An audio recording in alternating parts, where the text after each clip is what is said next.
known each other pretty much our whole lives. We grew up in a small town, Clancy, Montana. Our first show was 6th grade. We've been playing in bands together forever. Sam and I and Judd. You know, I've always had trouble making up my mind. We kind of came right out of the gates touring right after high school. We were just on the road nonstop, and we kind of saw the benefit of staying on the road, making a personal connection with the fans, and just playing out as much as we could.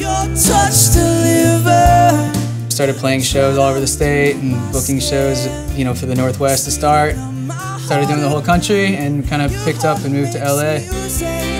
I can hear it, I can always feel the beat. When we started recording in like 6th grade, we bought an 8-track like cassette recorder. Judd and I were like doing faders and knobs like during the mixdown. Hard for you to hold your heart inside.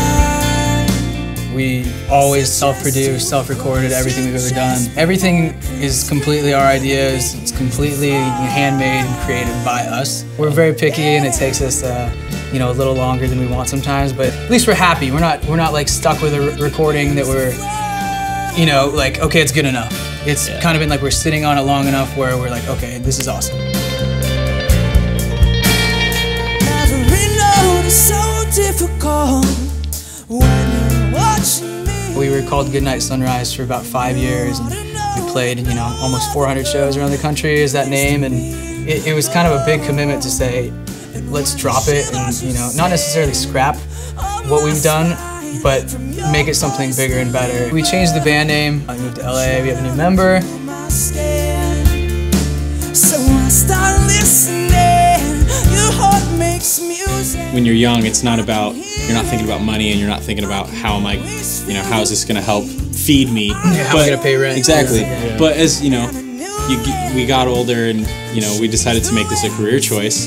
And especially the state of, you know, where things are now, I think more than ever, it's about connecting with your fans. You know, there's that transparency between you and the audience. People can tell whether or not you're doing something to try to make a buck, or you're doing something because you love it. It must be hard for you to hold your heart inside. I had a baby Taylor, which was my first Taylor, but I've had it forever. And I remember always going to music stores, and we would just sit down. We even like sneak in video cameras just to film us playing the guitars because they sounded so much better than what we had. I guess our relationship with Taylor started when we entered a test drive competition, which is basically just you submit one of your songs online, and we were a finalist, so we were lucky enough to be sent 2 Taylor acoustic guitars. Having those acoustics have totally changed the songwriting process for me. Most of my ideas just come from my acoustic. It's changed the feel of the music into like more dynamic, kind of delicate finger-picking stuff. That's a big step forward for us musically. Taylor hooked us up with 2 solid bodies, which is, you know, their new thing, and they sound incredible.